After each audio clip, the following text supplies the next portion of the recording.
cloning of people becomes a reality. And he wants it to be legalized in strictly limited circumstances.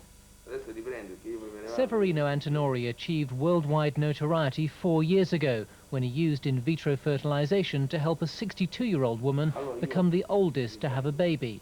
Now he says he'd be prepared to make a genetic carbon copy of a living person, a human clone, in this case to help an infertile couple have a child. I think cloning is a good idea in certain situations. When a man has no sperm cells, it could help him have a child. I'm collaborating with colleagues outside Italy who are carrying out animal experiments. This sort of research is banned here, but there is no doubt cloning will be a reality within a few years. Just outside Edinburgh is the home of Dolly the sheep, the first mammal to be cloned, by taking the DNA from a single adult cell and injecting it into an egg. Animal cloning is being done to produce drugs to fight cancer and haemophilia. The scientists there are opposed to human cloning and say the whole process is inefficient and unsafe. We used 277 reconstructed eggs to produce one successful pregnancy. That's collecting eggs from perhaps 40 donor ewes. And unsafe because a good proportion of our pregnancies fail late in pregnancy, and we have had lambs which die soon after birth. Professor Antinori says the technique for cloning will one day be perfected. Ethical experts in Rome, as elsewhere, believe it's immoral to try to predetermine the behavior of an individual, but point out in any case that would fail. Even from the practical point of view, fortunately, you cannot establish what the person will be in the future. You can maybe clone a cell of Mother Teresa and give birth to a serial killer.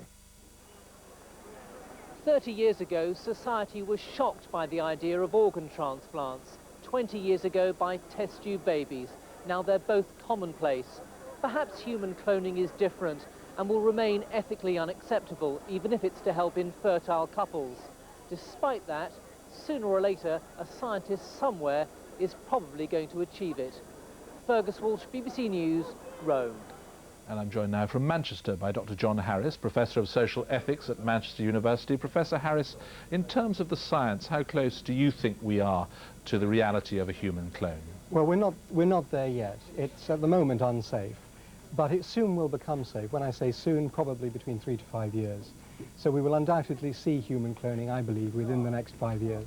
You think that's going to happen despite any social qualms, or ethical qualms, rather, there may be about it? Well, that is a separate issue. I myself don't have any substantial ethical qualms about it once it has been demonstrated to be safe. But at the moment, there is a virtual worldwide moratorium on human cloning, and that is likely to remain in place for the foreseeable future.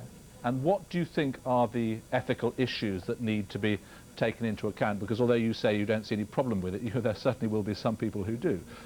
Well, there are many issues. I think people have to understand that cloning is a very familiar thing in the human world. All identical twins are clones, and that is about 3 per 1,000 pregnancies involve identical twins. In the UK, there are about 200,000 sets of identical twins. So we're very familiar with the idea of duplicated genotypes. And this is really just an extension of that. And I don't see in principle why we should be any more worried about artificially creating these duplicated genotypes than we do when it occurs naturally. Why should we want to do it, though? Well, some people will want to do it out of vanity, and they will certainly be deluded. There is no way that this technology will allow people to reproduce themselves or anybody that they admire. But as Professor Antinori said in your interview, there are many reasons for assisting people with infertility. Those who want genetically related children may be able to use this technology to achieve that aim, and it seems to me perfectly reasonable that they should be permitted to do so. Professor Harris, thanks very much indeed.